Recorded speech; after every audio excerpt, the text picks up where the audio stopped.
Viagem na eletricidade.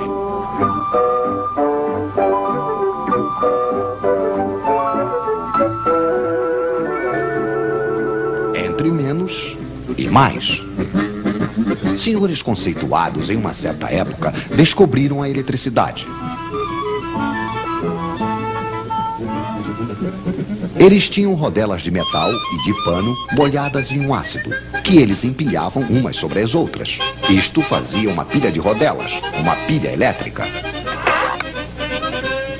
Então eles disseram: a eletricidade deve ser alguma coisa que sai por um fio e entra por outro.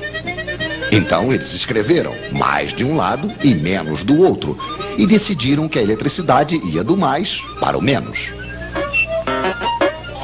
Mas tudo isso ao acaso. Para saber ao certo, seria preciso ver de perto os átomos dos fios.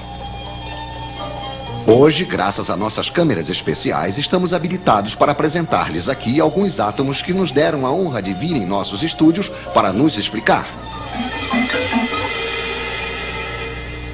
Um átomo é, antes de tudo, um núcleo com cargas elétricas mais.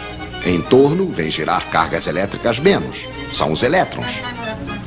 Quando existe a mesma quantidade de menos que de mais, as cargas elétricas se anulam. O átomo é eletricamente neutro. Mas os elétrons adoram passear. Então, assim que falta um elétron, há uma carga a mais que não é mais anulada. O átomo não é mais neutro. Ele se torna positivo.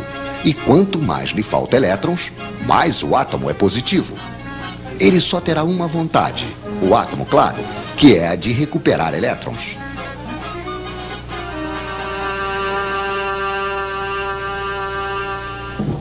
Esses elétrons andarilhos, nós os chamamos de elétrons livres. Só que esses elétrons que andam ao acaso não são os que produzem eletricidade útil. Mas suponhamos que temos dois fios de cobre e entre os dois uma espécie de aspirador de elétrons. De um lado, teremos muitos elétrons livres, é o lado menos. E do outro lado, faltará. Onde os átomos são positivos, é o lado mais. Existe entre os dois fios aquilo que chamamos de diferença de potencial, de volts. Por que volts? Ah, sim, o senhor que tinha inventado a pilha elétrica se chamava Sr. Volta.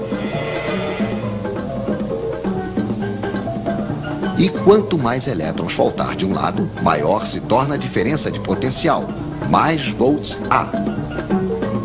Ao longo dos fios, os átomos certamente só terão uma vontade: recuperar os elétrons que estão no outro fio.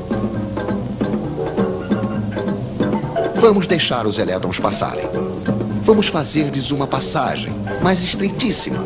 O filamento de uma lâmpada, por exemplo. Então os elétrons se precipitam, se pressionam, se empurram. Os átomos do filamento ficam atrapalhados. Esfrega, esquenta, produz luz.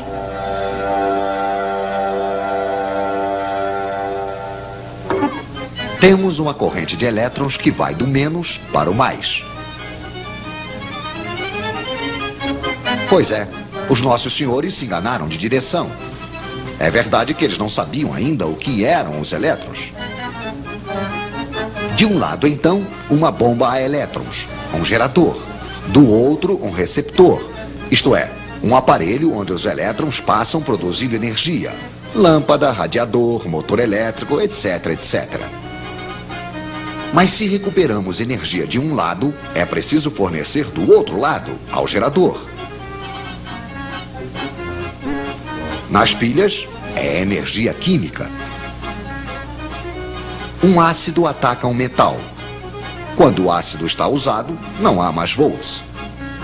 Podemos também utilizar a energia solar. Podemos também fazer girar um ímã diante de uma bobina. Aí é preciso energia mecânica. É um pouco desse modo, porém mais complicado, que é fabricada a eletricidade que chega na casa de vocês. Mas não tentem saber onde está o mais e onde está o menos. É uma corrente que muda de sentido o tempo todo, a corrente alternada.